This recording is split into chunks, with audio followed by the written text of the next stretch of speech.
Absolute pleasure to meet you, Jess. Hello. Nice to meet you. Thanks for chatting. Of course, of course.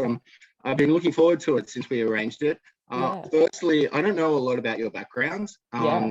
Did you grow up in Sydney? What's your family heritage as well? Yeah.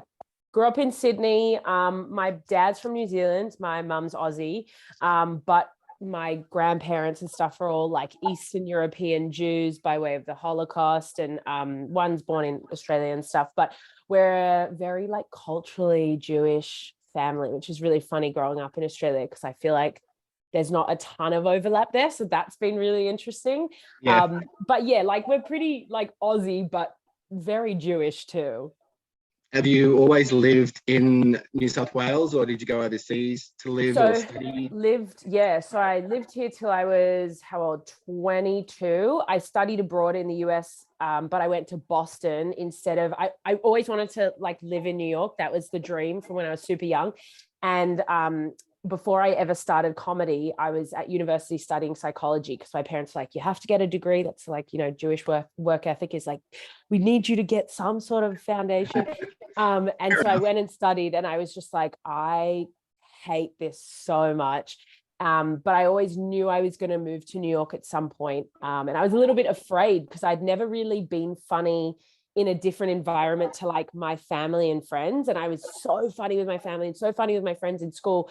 But to take that leap from like being funny in your family to being Right. funny on stage is to me was such a like tough thing to do. So I went to the US during university and studied for like 8 months. And then the Americans found me funny and the international students found me funny. And I was like, oh, okay, maybe I'm actually like objectively funny. Let's try. So then I Right. came back, I switched degrees from psychology because I was like, I can't do math to communications. I was like, let's get in and out, and worked like 3 jobs during uni with the intention of moving to the US. Didn't Right. even go to my graduation, finished my last like exam, got on a plane a month later, not even, and lived in the US for almost 5 years. And then It's pandemic a long hit. time.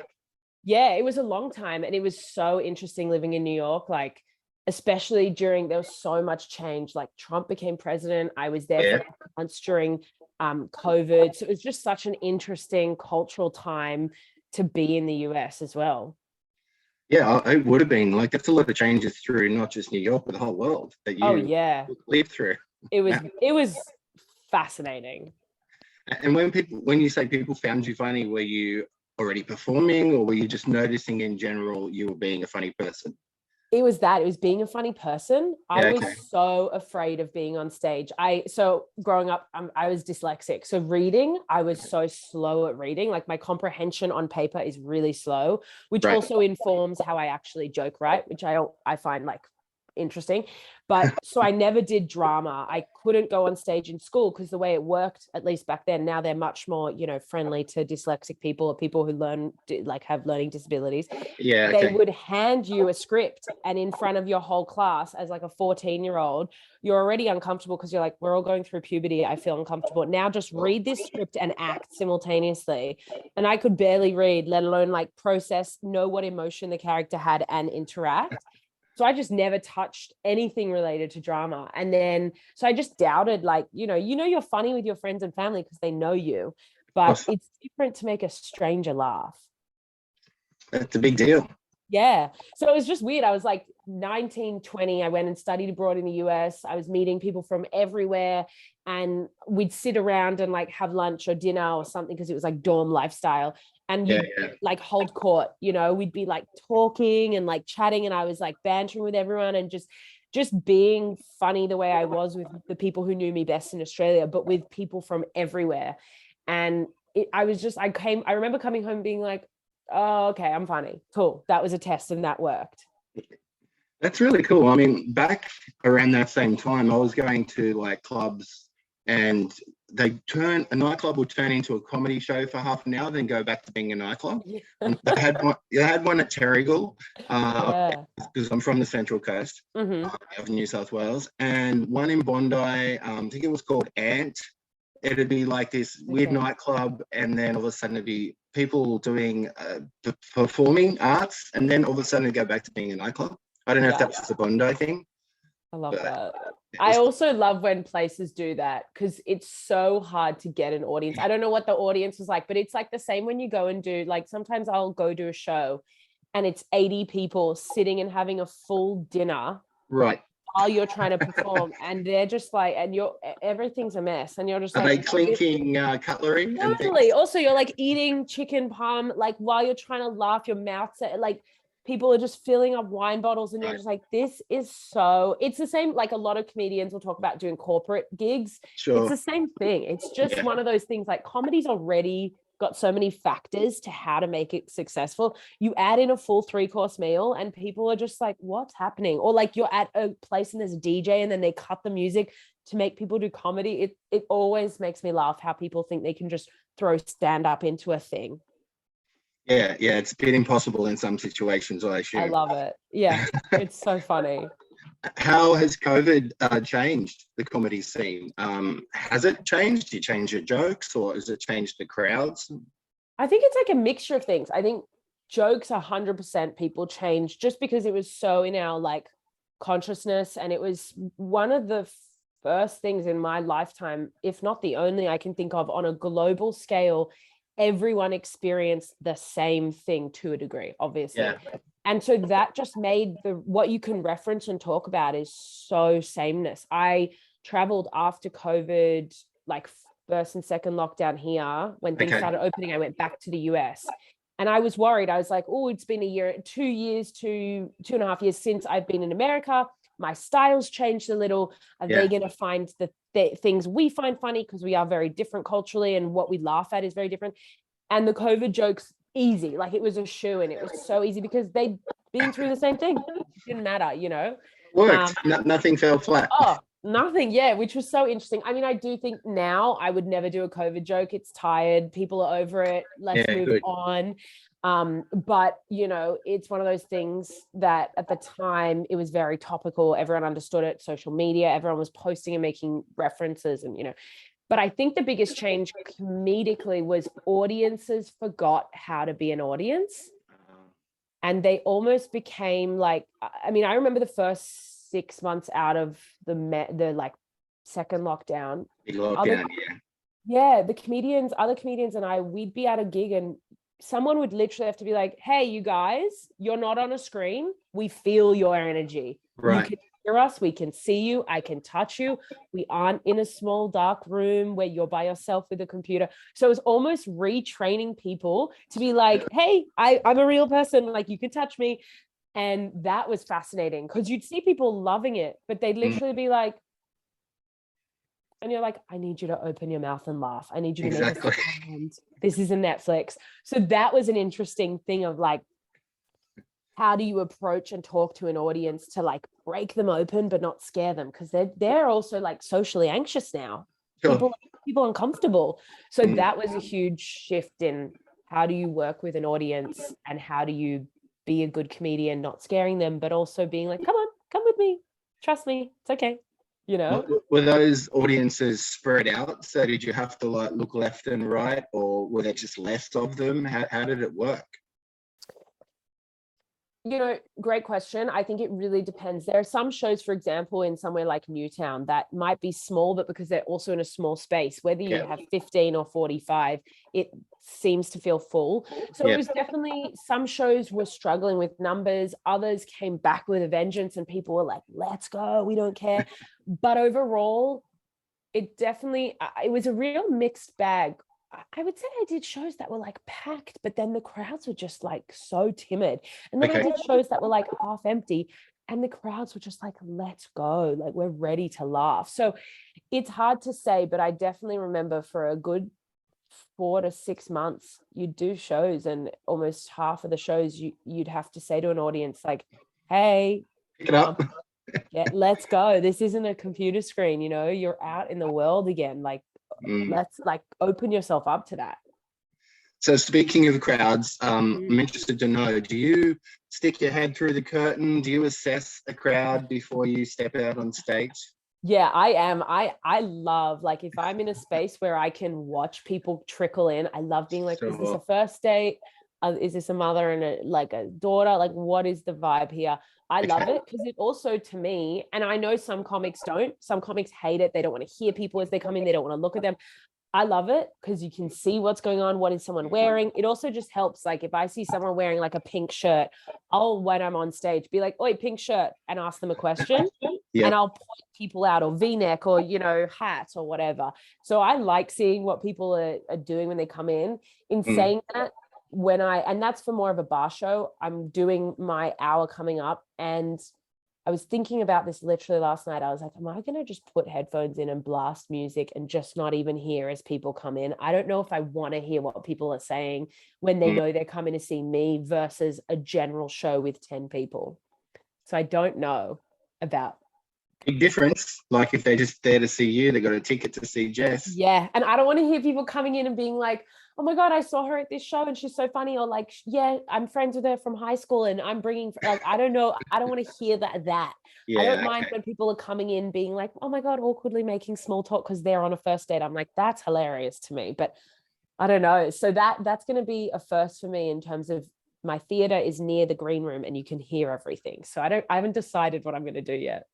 How many shows is there all up? We'll talk about them. Later. Just doing 3. It'll be the first time I've done the hour in its entirety. So that'll be interesting too, because taking it from, 15s or 20s that I do every night or every few nights at different clubs, a full hour is such a different experience too. I reckon blast your headphones, listen to music for show 1. Show 2, maybe have a sneaky listen. Yeah. And then have a show 3, see what felt better. Yeah, see what felt better, and then decide what you want to do 3. Yeah, it's a good idea. No, I think that's a good idea. I think that I probably will do that because it's like, you know what, maybe I'll find that listening to people as they come in actually makes me happy. Like it doesn't bother me. Yeah. I think I will try that. That's good. Also might depend on what night of the week it is too, if you think about that. I know, because that's the thing. Some crowds are rowdy on a Thursday, but then a Friday is a bit more quiet, or Saturday, they're like, Saturday, this is the thing we're doing, so we'll go get drunk later. But then Friday, there's sometimes, I mean, it's just. Right. Yeah. What about, you just mentioned you look at what maybe people might be wearing. What about you? Do you think about what you're going to wear on stage ahead, or do you just like put on whatever your ensemble is for the day? Yeah, it depends. Does it make a difference? Yeah, it really does. And you know what? It's funny. I wrote an article about this recently in it's called Fashion Journal magazine. And it was about the idea of like, how do you decide what you wear? And there's definitely gendered stuff to it too, which I find fascinating. I do. And I think the last, say, 6 months to a year, I've been much more excited about like wearing clothes that are interesting and fun and colorful, because it sets a tone. Like if I walk out on stage wearing something bright versus just like a very muted, gray shirt, it's straight away an audience is like, oh, she's, a bit this or a bit that. So I do think about that. This show that's coming up, I've got one outfit. I'm going to wear it all 3 nights, so I don't have to think. Like it's almost like, a uniform. It also creates a bit more continuity for filming and if I want to put clips together. But overall, the last 6 months to a year, I've definitely become a lot more thoughtful about what I wear and the style, what I choose to wear. I tend to do either like, I'll try to wear something colorful just because I think it's fun. And then you're not as shocked when I also start being loud as a person. Like it's a bit of a warm up. Whereas I think sometimes when I wear something really like normcore, like if I was just to wear like a gray shirt and jeans, and then all of a sudden I'm chaotic, people are like, hold on, we need a second. Whereas if I come out looking a bit like a, unhinged, like primary school teacher, they're kind of like, okay, we expected this mildly from you anyway. And it's also fascinating to see how crowds react a little differently depending on what you wear. So I'm still figuring that out too. Yeah, I didn't know about the article in the Fashion Journal that you wrote. I just thought it'd be a question because it would deter some people and bring in other people depending on what your clothes wear. How 100%. people are so judgmental. Yeah, it's so interesting. And it's funny too, because you get there are definitely some male comics who dress like really cool and they like some wear a suit, or some just wear like really cool, fun clothing. And then there are some that just will go, I'm wearing jeans and a dirty t-shirt and I don't care what the situation is. And it's great because whatever you choose to wear suits your style. I think overall, my female friends who are comedians tend to dress better than some male comedians, but I think that there's, you know, a lot to that goes to like gender and gender expectations on stage too, which I find, I mean, to me, it's a fascinating, like, yeah, it's endless, the things you could talk about and go into. Totally fascinating. Yeah, it's awesome. What about off limits? Is there anything off limits that you won't joke about, or a subject you refuse to make fun of? It's hard. I think there's a couple things. One is like, I came up more in New York. Like I'd only done maybe 2 open mics in Sydney with, you know, 6 months apart. And then I did stuff in New York where culturally being Jewish is much more familiar. You know, even Yiddish words are far more understood. Schlepp or spiel or, you know, whatever. These words are so much more normal in the US, especially in a place like New York.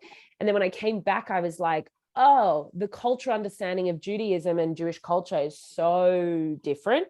Right. And so it's been interesting to learn, like, you know, there are certain things that in New York I might be able to joke about and it would be understood that I'm being facetious or I'm being a bit cheeky or playful about, you know, poking fun at a stereotype with the intention of snapping it open and talking about it. But here, the stereotypes are, it's harder because I'm a bit more conscious of how I engage with talking about being Jewish with the stereotypes in mind, and with the fact that a lot of crowds, there's not a Jewish person in there, or they've never met a Jewish person, you know? Okay, really? I suppose that could happen. That's I'm surprised every time it happens, but it's fascinating. Like, it's really fascinating. Like, I had this joke that I was workshopping about the idea that Jesus was the original stand-up comedian. Right. And he was, you know, the beats of the joke are really simple. He was the original stand-up comedian. He didn't know who his dad was, so that's trauma. He went around telling stories in different cities, so he's traveling, and when the jokes didn't work, he did magic, which is just hack, and he's Jewish. So the concept is Jewish people are comedians, right? Very simple, very inoffensive, plays on the stereotype that a lot, crowds kind of would just be like, oh, I didn't know Jewish people, you know, it's so interesting. So some crowds got it, and then other crowds are kind of like, I didn't get it. What do you mean about Jewish people? I'm like, oh, the stereotype in the US is a lot of Jewish people are stand-up comedians, and a lot of stand-up comedians are Jewish. So there's a lot of it. Jewish actors, comedians, 100%. male, female. I mean, not new. But I think if you don't, you also coming from a place of, you engage with a lot of this stuff and you are curious about the industry and you're in the industry, so you understand that. Your average person coming from whatever, you know, suburb in Australia who's never met a Jewish person and maybe doesn't engage with knowing, oh, this actor's Jewish or this stand-up comedian's Jewish. It's fascinating. I don't know. I'm still figuring it out. There's a show on Disney Plus at the moment that Mel Brooks has done, a stand-up show, History of the World, Part 2. And that's full of Jewish jokes. And that's from a movie, originally from a movie from the 80s. Yeah. So, I mean, that's nothing new at all. But that's what I thought too. But it's been an interesting one, seeing how sometimes here it falls a little short. Yeah. I don't know what that's about. Oh, it's Australian humor. I think it's a little different to everywhere else in the world, maybe. Yeah, you're probably right, because I know there are certain jokes that I can talk about, even just, you know, if I was to reference stuff about growing up being Jewish, I would need a lot less context in a place like New York. Okay, and this is a really big question that I want to know a little bit about. Are there any regular hecklers? And when it comes to heckling, like, how do you react? What do you do? Are your responses always the same? Do you think in the moment? And can you pick a heckler? Is it the big drunk guy at the back, or are they all different? How does it work? You know, in theory, when I first started, I would have thought, it's going to be the like big drunk guy who will say something crazy or just be loud. But often it's like the drunk girl who's like had too many wines, and she's either like, you know, a heckler literally looks like anything. Like, that's the thing. There's really no way to anticipate who's going to heckle. It's fascinating. And it's kind of fun because it keeps you on your toes. I've had a handful of situations where the funniest is also the positive heckler, where, you know, someone's just so happy to be like, yes, or they'll be talking because they love what you're saying, or they'll talk to a friend mid joke and you're like, what are you doing? Be quiet. Like, listen, pay attention. So that's hard too, because when someone's like happy heckling, you can't be like, shut up, you know, you have to kind of be like, thank you so much. Never heard of that. Happy heckling. Yeah. Well, because they're usually drunk and just happy, and they're like so excited to hear your joke, or they really like you, and so they're just kind of like out of their mind happy. There's definitely negative hecklers. I did a show maybe a month ago, and there was this guy. He came in, didn't seem bad from the start. He's wearing like velvet, has a pocket square, and we're all sitting in this little green room, and we're like, okay. The MC goes on, and straight away this guy came to cause troubles.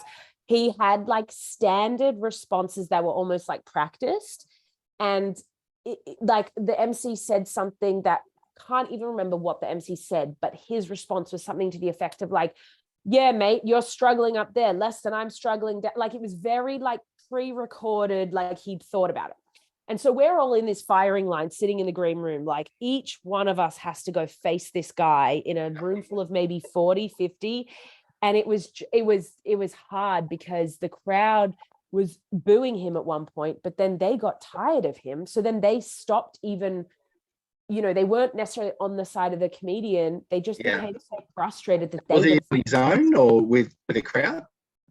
He was with his partner.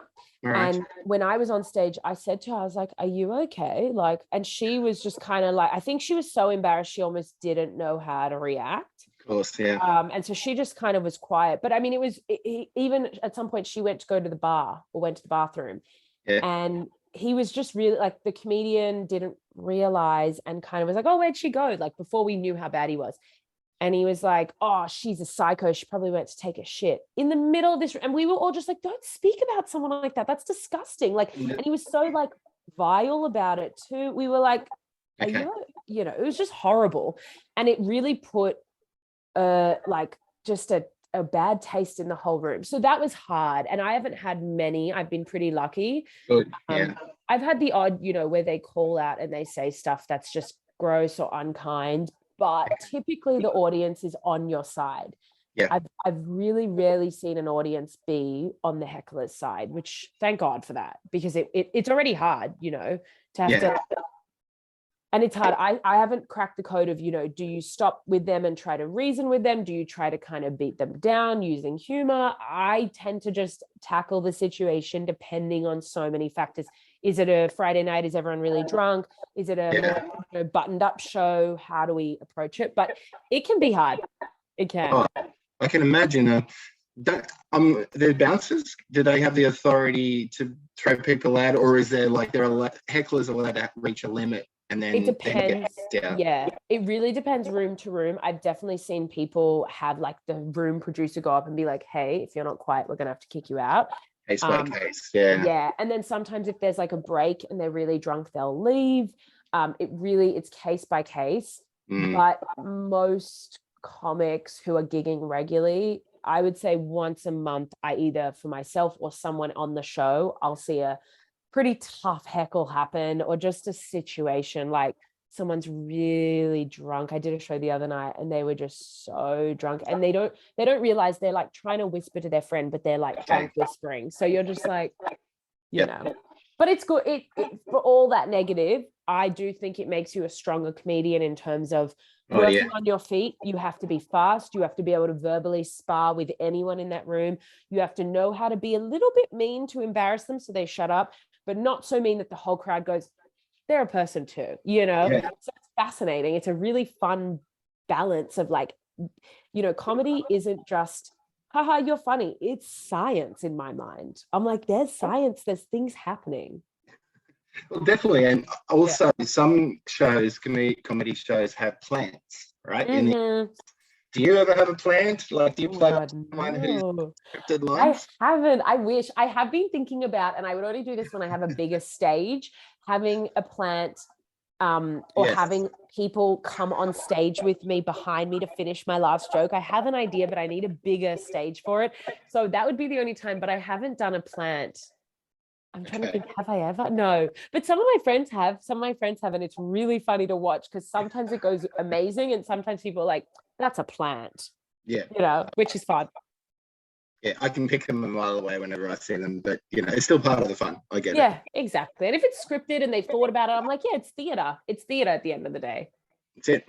Yeah.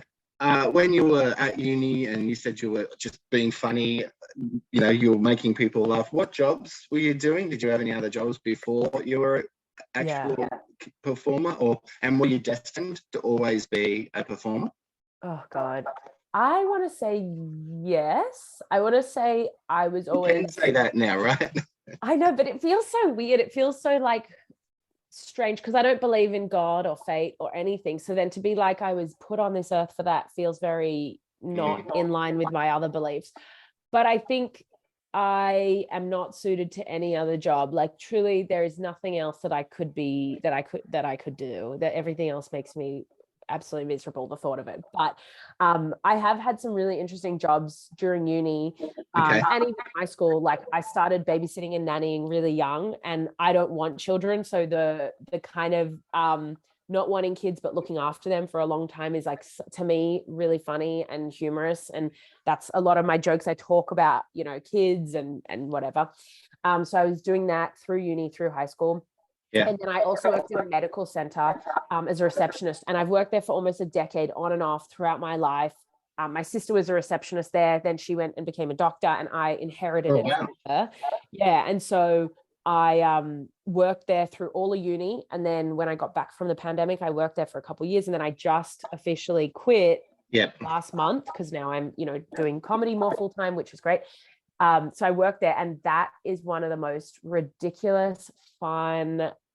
It's truly the most, unreal. You've got some material, right? Oh my God, yes. And I've got I'm telling a few stories about it in Good. the coming show, which is the first time I've really ever spoken about it, because it's just the funniest place. It's so strange. People are sick, which makes them grumpy and aggressive and pissed off. And it's just the most perfect environment to see human nature. So I did that. And then when I was studying communications and film, once I switched out of psychology, All right. I worked part-time as like an assistant to a producer, and we were doing like live events. She did a lot of live stuff like at the Art Gallery of New South Wales and a few things. So it was like anywhere from like TEDx Sydney, helping produce that, to like opera in the gallery. Wow. So it was really cool too, because hadn't really started doing comedy, but I was starting to get a sense of like the industry. Yeah. Okay. And what it looked like. So that was hectic. And it was hard. I mean, I didn't really have much of a social life during uni because I was working so much. Sure. All with the intention of I'm moving, save money, I'm moving. So yeah, but I've worked other jobs too, but those are the three that really stick out to me as like informed almost like my practice or the way that I see things. It's so good. You're going to get some material out of being there, and then you can use it, right? That's good. Absolutely. Yeah. Every environment. Now doesn't matter where I am, you kind of scan things through that thing of like, what's funny about this? I bet you just look at everything and you just take it all in. It kind of messes your brain up, because then you're like in a like mess. You're like at a funeral and you're like, what's funny about this? So it's like, it's your brain's just, I mean, I love it. It makes things really interesting, but that's pretty important to talk about, because politically, because so much is politically correct these days and woke in the world. Does that change your human? Is there something like you will think twice about, or not really? Not really. I used to be, I want to say a couple of years ago, when I was a newer comic, I would be cautious of certain topics, not because they were not PC, but just because I felt I don't trust myself to have the vernacular or the skill set yet to navigate articulating myself well.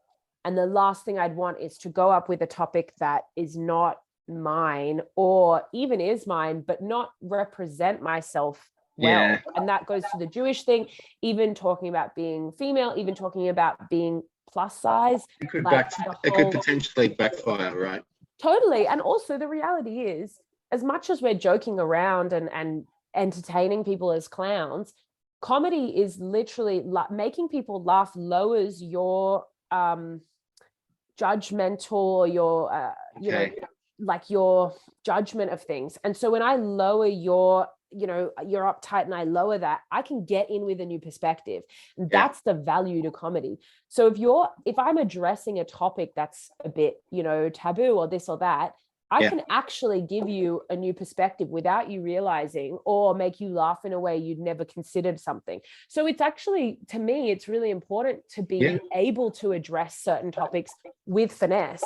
So I think the last couple of months I've started to talk about some stuff that in the past I've either wanted to or just been mulling around. And now I'm starting to be like, oh, I can address this a little better now. So I'm excited to tackle topics that not necessarily are like PC, but even talking about, you know, gender identity, stuff like that is fascinating. Yeah, that's really good to hear. Broadening the routines into something that's appropriate and also acceptable, and whatever else you can joke about it, as well as being serious. Yeah, exactly. And comedians are really important to the cultural conversation around. Oh, I think so. Yeah. Yeah. And I mean, look at throughout history, there have been incredible comedians who have shifted culture because they have spoken out about stuff that at the time was taboo or this, that. So it's a really important art form, even if it's complicated and, you know, it's nuanced, but What about in a crowd, when you've been on stage doing your show, have you ever noticed someone famous or a celebrity that you didn't know was going to be there? Oh, that's a good question. I'm trying to think if I have ever seen. Sorry, that's an off-the-cuff question. No, that's good. I'm trying to actually think if I have. I feel like, well, I mean, I didn't know he was coming, but I was hosting a show a couple months ago, and then Jeff Ross was in town with Dave Chappelle, and Jeff Ross came and did a show. And so he was there, and we weren't sure if he was dropping in, and then he did. So that was fun, because it was one of those things where it was like, maybe, and I was also emceeing, and, you know, so you're doing so much when you're emceeing that I almost was not listening to the chatter of the producers. And then suddenly I got off stage and there's Jeff Ross, who'd been there for 10 minutes and was about to jump on. So that was fun. I'm trying to think if there's anyone else. I mean, there's some, like, you know, actors and other people who have been in audiences when I've performed in like LA and New York and London, but no one like that I got off stage and I was like, God damn, that was Helen Mirren, you know, like that sort of thing. That'd be cool though, right? It would be cool. What about family? Did your family approve of your career choice? Did they back you up? They did, you know, they did. I think they always were like, because I'm the middle child too. It's just, and you're very close to your family. I can tell that. Right? Yeah. Like I still live with my parents now, because I'm like, I travel a lot, and what's the point of having huge expenses in Sydney when there's nowhere to live for no reason? And I'm on the road. Like I was on the road for 6 months last year, and I'll probably go later this year. Very supportive to a degree. When I finished high school, they were like, you need to do something. You can't just go and start, you know, because I also hadn't even started doing open mics. I think had I been 17, 18 and started comedy already, I knew I wanted to do comedy, but I was honestly so fearful for the first couple of years that I would write. I had notebooks and notebooks of stuff, but I hadn't. So you were more of an introvert then at that time? I've always been really extroverted, but I was just so afraid of being on stage. Like I would literally black out, come to the first maybe 6 months of being on stage. I'd come to and I'd be like, was that funny? Can someone tell me what happened up there? Because I would literally not. I was so like, it's just your nervous system. So they were like, just go to university, do comedy while you do it, do that. And my dad didn't go to uni. He didn't have the opportunity. He came from New Zealand, where he came from a pretty poor family and just had to start working as soon as he got kicked out of home when he was young. And my mum went to uni, but only after she had kids. So for them, the privilege of parental support to get educated was so important. So they were very supportive, but with an asterisk of like, we support you, but just please, God, just go get something that if you decide you hate comedy or whatever happens, you at least can go, I've studied communications. I can be an assistant at a production house and work my way up. But they love it. I mean, every single morning I'll come downstairs after a show and my mum's like, okay, so what happened? Who was there? How did your set go? Did you do any new jokes? Like now they like love it. They want play by play, you know, they love it. That's really good. But do they come along sometimes? Do you invite them? They do. My dad would come to every show if I let him. He loves it. My dad, like, he's hilarious. My mum's good, but my mum's like, I'm gonna save myself for like the big moments where I get to see, like, she loves the, like, you know, performance of it all. Oh yeah, she loves it. So they'd come to everything if I let them, but I'm also like, you're not going to come and watch me do the same 10 minutes with 2 different words 4 times a week. That's boring. So they come to everything. They'll be at my upcoming show. They've come to all the big things in the past, but also, you know, I'm like, at some point you do so many things that are cool that you got to pick and choose. My siblings are also like, love it. You know, my sister just had a baby, so her and her husband will leave the house for whenever they can, and they'll sit through, you know, the shittiest show just to be like, we got out the house. So it's great. Yeah. You can focus on your show if you like, but you can include others as well if you want other colleagues. How much of a show is improvised as opposed to scripted? Or do you script your entire show, or do others sort of, you know, I've always wondered what's improvised and what's not when it comes to certain shows. Is it a 50-50? I'd say so. For other comedians, depends, like their style often will. I have some friends who are, every word is word of economy, no word is wasted, every sentence is perfect. They will improvise if needed. So if, you know, someone breaks a glass or if something happens, they have to call it out. Or sometimes they ignore it, and I'm like, good on you. I'm like following the shiny thing. If something happens, I'm talking about it. And then there's other people whose style is between a bit more chaotic and a bit more like practiced and perfect. And they tend to, I want to say 90%, 10%. So 90% is scripted, 10% is going to be in the moment, maybe changing things. Of course, And then for myself, it varies. So if I'm doing it for my upcoming show, I am challenging myself to do more tight, like jokes and stories. But within the story, I know where it starts, I know the beats throughout it, and I know where it ends. But my wording, if you were to see me on Thursday night, Saturday, Sunday, most jokes will be worded a smidge different, but the idea and the premise and the point is still proven. But then I have some friends who are like, I literally could tell you their jokes. They're in my head, like word for word. So, but in the past, I will do maybe 60-40. So 60% is pretty scripted, 40 is like whatever happens. And on a regular Tuesday night, if I'm doing 15 minutes at a bar show in Newtown or somewhere else, I'm going almost 50-50. Purely because I'm like, it's live. These people shouldn't feel like I'm coming up and pressing play on a record, you know. I want them to feel it's live theater, that what they've just told me about themselves, I'll do a callback in a joke that references something. Like, I love that. And I think when I trust my joke structure more, I will probably go 50-50 on an hour show. But at this point, I'm trying to tighten my joke writing. So the only way to do it is to just shut up, stop improvising, and just do the jokes. You test jokes on people? Like, how do you know what works and what doesn't? Or you just use them in front of an audience first without any friends giving their opinion? You know, my specific style like works really nicely with if I'm sitting around the table with my family and the family get it. Okay. Won't always, you know, sometimes I won't even realize I've thought about something funny, and then it comes up almost like serendipitously, like in the world, and then I just ask people something, or we'll just be bantering, and then I'm like, oh my God, that's funny. So I actually, almost all my jokes have been born out of just talking to people organically. Someone says something, I respond, it's funny, and then my brain goes with it. It's very rarely the other way around. The worst thing is when you're talking to a comedian and you can tell they're like running a bit on you and you're like, shut up.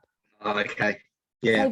Save it for the crowd. I don't care. Yeah. Some Yeah. people can do it really seamlessly, and you're kind of like, I think that's funny, but I think that's funny. But yeah, a lot of my stories, like even if I'm telling a story about, I, for example, went to Ireland a couple of years ago and I fell when I was on the cliffs of Moher and I broke my coccyx. And when that happened, it was insane. And we were laughing because it was just the most unreal thing. And then I got back after the trip and people were like, how was the trip? And I was like, well, I can't walk. And I just started telling the story purely out of telling the story because it was, and it was just so funny because it was unbelievable. And so now that's become a story that I would tell on stage. But when it happened, I wasn't like practicing the story on people, you know? Yeah, of course. No, I understand that. Just wondered how it worked if you tested. But the family, talking to the family, that works, I think. Yeah, because it's people who know you best. So they know when you're saying something, they're laughing because they're like, I already know how Jess's brain works. So I know it's insane.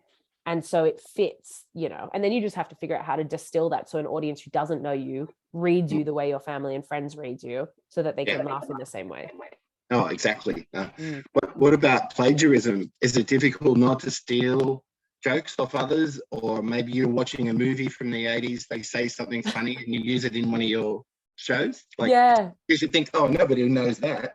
That's a good question. It's like one of those things where it's like, when you hear stuff all the time, what is something you've thought versus what is something that's just in the atmosphere or something you've watched when you were 10 years old and you're like, oh, this idea.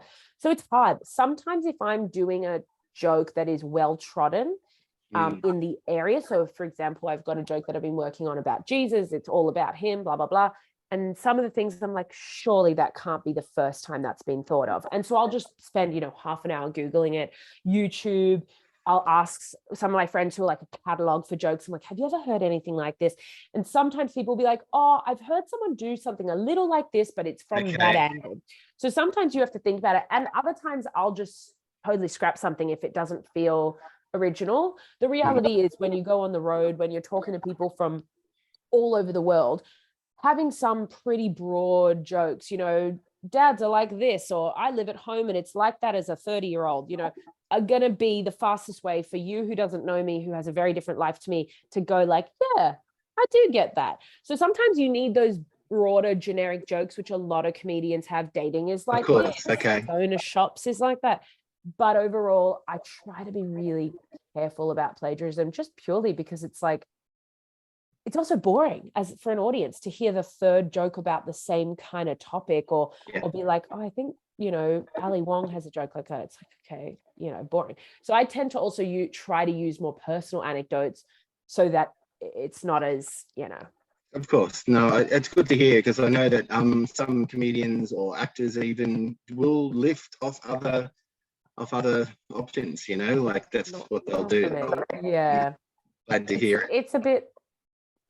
It's a bit cheap, if you ask me. So being a female, I think you're naturally stunning. You got these beautiful bright eyes. You seem confident. You're talented. Did that ever? Did you have any hurdles? Was it a boys' club when you started out? Like, was it hard to be a female in your industry? Like, and has it changed since you began? Yeah, I mean, it's always an interesting question, and I talk about this with a lot of male comedians all the time. We chat about gender a lot just because it's an interesting topic. It's topical. It's always topical.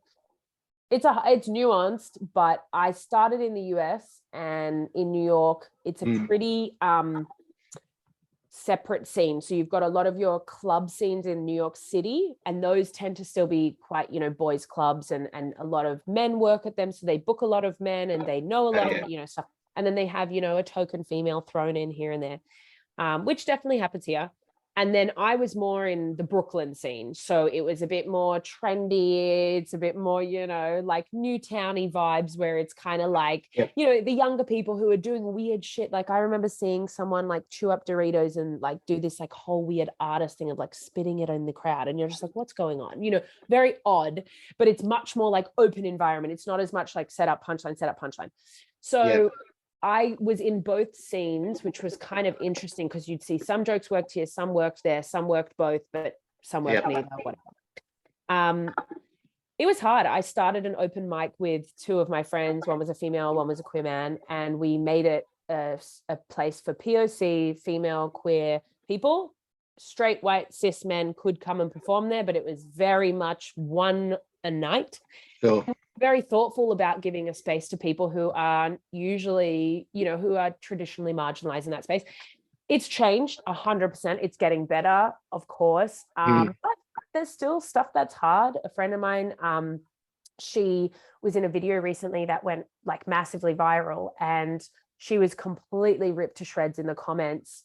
And it was a gender thing because the other person in the video was doing the same thing as her. They were trying not to laugh at each other's jokes. Really simple premise. Yeah, okay. And she was just ripped to shreds. She seems like a horrible woman, very much gendered, stuff like that. So stuff like that happens all the time. It's hard. You also, in a simple way, I've been on shows before. They've seen 4 guys get up.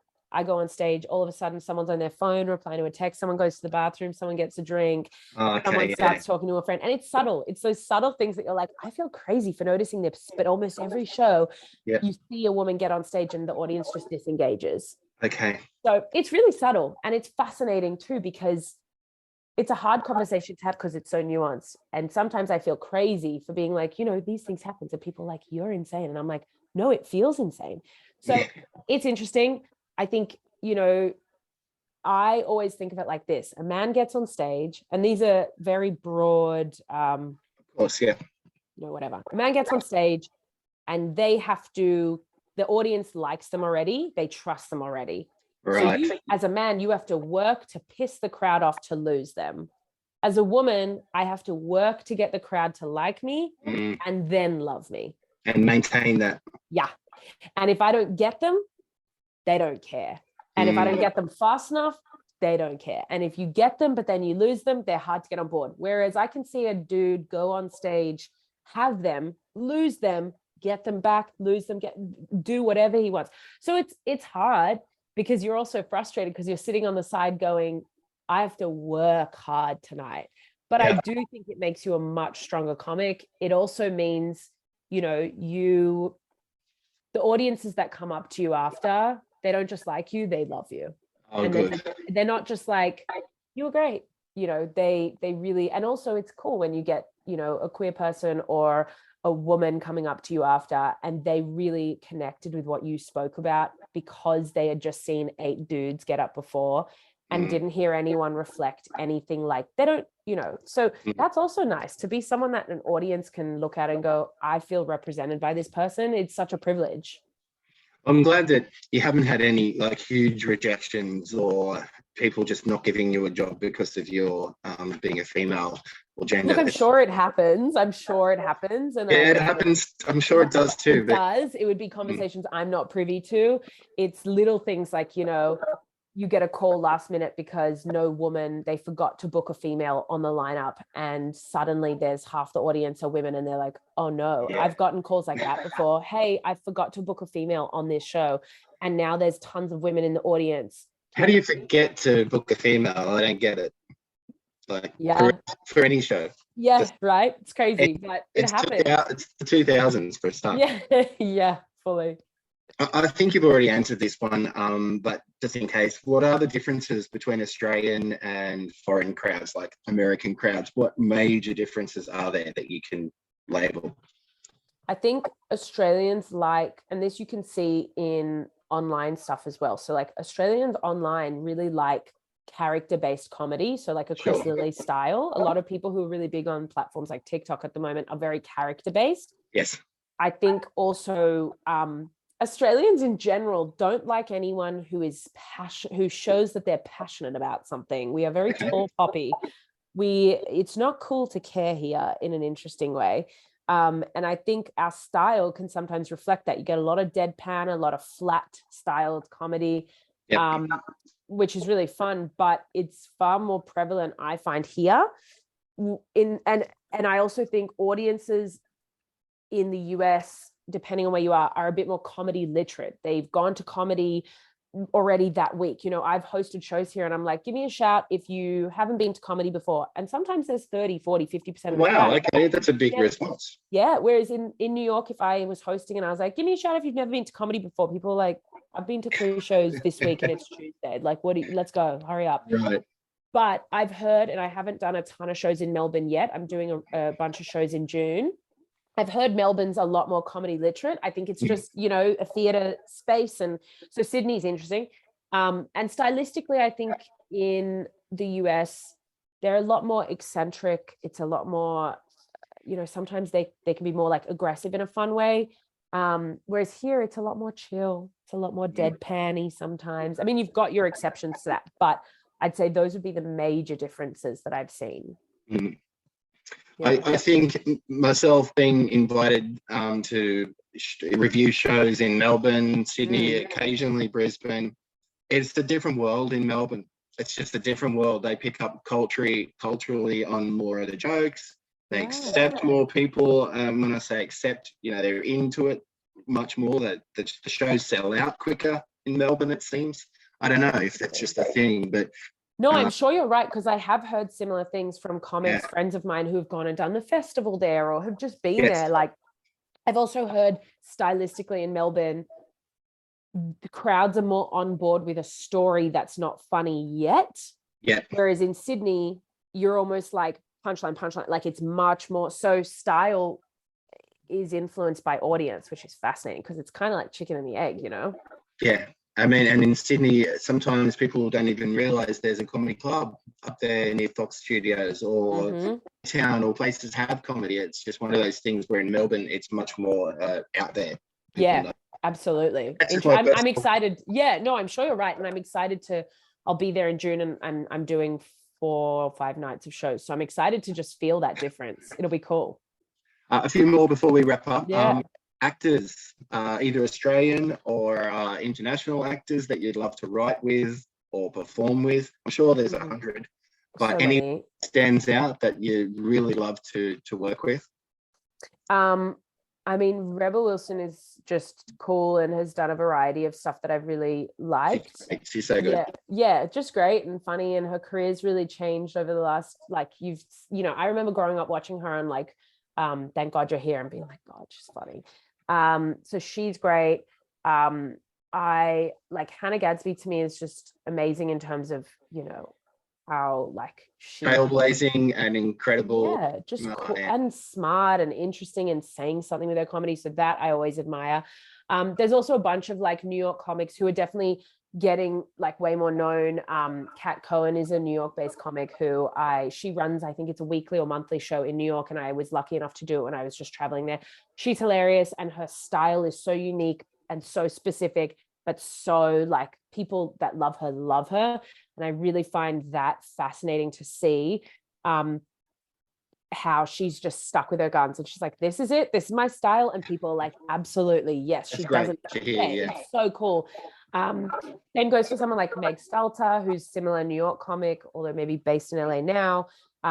So there's so many people, but even watching shows like, I don't know if you've seen Shrinking, that just came out a little while ago, like shows like that, I'm like, God, I'd love to be on a show like that. Like that is just, so to me, I think I look Harrison Ford, that's Harrison Ford, right? Yeah. And it's just a great show. I mean, I even thinking like, I remember seeing Jennifer Coolidge, in Cinderella Story and being like, I would have loved to play that character, like just where she's kind of this Botoxed up, like just ridiculous stepmom character. I'm like, so I think in those terms where I'm like, what sort of roles have existed that I'd love to play, and hopefully write that stuff and then at some point be in it with those kinds of people. So many people.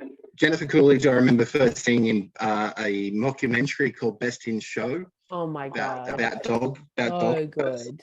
And she was also in Legally Blonde. I remember seeing that. So she's great. She's so I feel like she's so underappreciated. She's so comedically sharp. Yeah. And I believe she does stand up or used to do stand up as well, which I actually haven't watched much. I should look into that and see what sort of style she did. Well, she's coming to Australia soon. I don't know if you know that. I got tickets. Her and Mike White. Yeah, that's right. So yeah, I'll be there also. Yeah. It'll be so cool. It'll be interesting to like see them chat, and I'm sure they'll talk about White Lotus and everything else. But Yeah, I have no idea what the presentation's going to be, but I don't yeah, care. It's them. Yeah. Do you think there's enough opportunities for people like yourself, comedians like yourself, for film roles, television, sketch shows, or features? Do In you Australia, do you audition? Yeah, in Australia. it feels a little limited, purely That's true. because, just because arts funding is always the first thing pulled. Yeah. So that's tough. It's also, we live in such a society, Australia is such a society of import culture. So we import from the UK, from the US, from Bollywood, from everywhere and anywhere we are importing, which is amazing because we get huge variety. However, it does take away from the local scene of things. And when you don't have money, you don't have opportunity. That's the reality. To make a TV show costs a lot of money. Even if I was to self-fund something, which is what I'm looking at doing at the moment, will cost me 5 or 10 grand. And that's without even paying actors properly. Yeah. And I don't have that money as a young up and, artist. So there's opportunity. I think things like TikTok, YouTube, Instagram have definitely revolutionized how and what sort of content we can put out and how people can become discovered. Definitely. Things like Broad City, I don't know if you've watched or heard of that. That started as a web series, and they shot it on a shitty camera and it was turned into a great thing, So I definitely think there's opportunity. Sometimes it feels really limited. Sometimes it feels really hard and like you're shouting into a void, but I am trying. My new philosophy is I'm just going to try to make as much as I can and whatever I can control. And if a producer or a director or a talent agent sees it and they're like, great, this is something, you just hope they find good content and you just keep chipping away and, slowly find an audience that will support you and donate to a GoFundMe if you're like, I really want to make this web series. And good luck with your fundraising if that's what you're doing, or if you're putting it together yourself, whatever that project is. Are you allowed to share a little bit about it now, or is it too exclusive at this point? It's still working on it, so nothing yet, but I definitely will let you know when it's further along. And I'm still figuring out how I'm going to do the funding, if it's going to be a self-funded thing or if it's going to be a bit tough, which is hard, but high risk, high reward, which is the whole entertainment industry, in my opinion.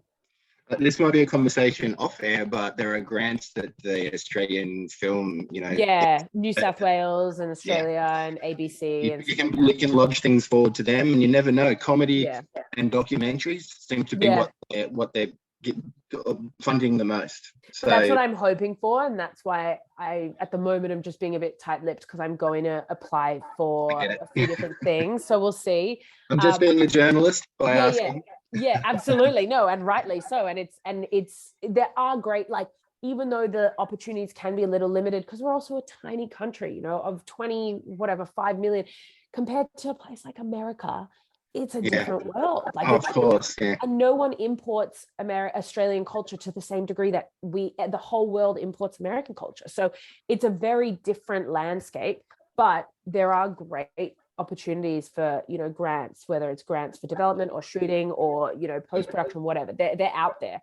But I don't know that, the average opportunity is just hanging here to grab. Whereas in America, it feels a little more, even the pipeline of, you're a comedian who's got a show coming up, so you go on Jimmy Fallon and you do 5 minutes and it helps boost your profile. Like, we don't have that here. No.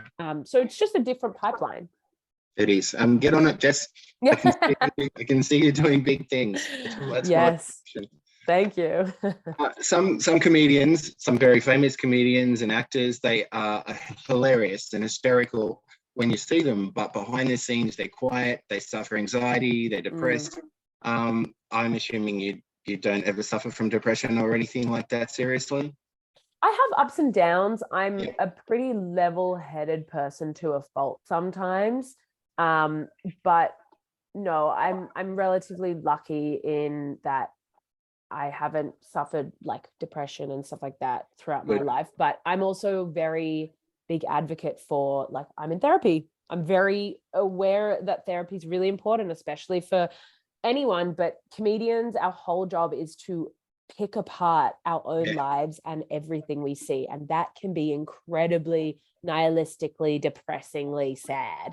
Like if I have to understand why I behave a certain way, whereas other people can be like, la, la, la, I'm an idiot. You know, it's a very different way. And you have to be able to look at things with just, you know, really pick it apart. And that can be sometimes hard to stomach. So I'm a big advocate for ask for help, talk to people about when you don't feel great. I go to therapy, and I am lucky with my mental health, but also work on it. Yeah, I mean, mental health so big and important to talk about. So totally I'm glad that you're okay and you do your therapy anyway and you enjoy it.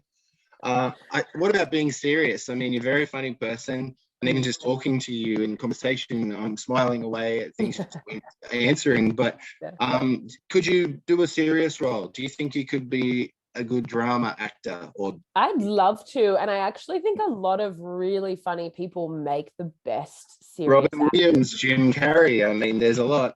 I mean, even and I'm blanking on his name. The guy who plays in SVU. Oh my God. Elliot Stabler. What's Oh yeah, I've forgotten his name too, but I know but exactly. He is hilarious. If you see him in some comedic roles, he is just, his comedic timing is on point. He is so bloody funny. He just found success in a more, you know, serious role. I'd love to, for sure. I think that's something that I will definitely like move toward. And I'd love to have a career that has both elements to it. Absolutely. So the hope is, the more my profile gets raised, the more variety I can do in terms of like performance. Musical. Do you have any musical or singing skills? I mean, I wish I could sing. I can't sing. My theory was, had my parents made me go to singing lessons, I think it would have been like a really good opera singer. Like I tell my parents that all the time. I don't know why. I just think I have great lung capacity, but I can't really sing. But I'm hoping I would go on Broadway, but it would have to be the comedic character who like can't hold a tune. It's like very much, you know, you can't sing. Because I'm not a singer. Sadly, I wish. I actually think it's cooler than being a comedian. What about any other special skills? Cooking, any sports? This is it. I'm naturally, my hand-eye coordination's great. Like I'm good at sport, but I was never going to be like an athlete. Like that's too much. But no, this is when I said in the start, like there's really nothing else I can do. This is truly it. All right. I thought you might have been hiding something. There's nothing. No, I wish, but I have no other skill set. Sadly. All right. So depending on when you're watching this or listening to this, Jess has got some shows coming up. And can you tell everyone about them? So if you're watching this before May 4th, 6th, and 7th, I will be at the 2022. 2023. Oh, 2023. My goodness. So if you're in May, the start of May, I will be at the Factory Theatre in Newtown as part of the Sydney Comedy Festival, and that's again Thursday the 4th of May, Saturday the 6th of May, and Sunday the 7th of May. And then if you happen to be in Melbourne late June, I will be doing an hour show, which will be like a mixture of it won't necessarily be like a full hour, but it'll be crowd work and just, you know, fun stuff. That'll be, I want to say it's a Wednesday, the last Wednesday of June. I cannot remember the date. And then I'll also be at the Comedy Republic, which is their like big comedy club, the last week of June, first week of July. And then otherwise you can just follow me on social media. I perform pretty much every single night all over Sydney, New South Wales, and we'll probably be going to Brisbane later in the year and traveling internationally and stuff. So always doing stuff. Your social media handles? Is Jess Fuchs across pretty much everything. I also have a website, so if you search my name, you'll see it there, but basically Jess Fuchs on everything. And did you say you perform nearly every single night? Is that willingly, or do you just get pulled up on stage? That's a great question. God. It's willingly, can you believe it? But also keep in mind, and a friend of mine was saying that to me 2 days ago, she's like, I don't know how you do this every night. I'm like, I'm also not up till 10, whereas most normal people are up at 6, they go to the gym, I'm like, my day starts at 11 and finishes at 1. You know, we're just on a different time zone.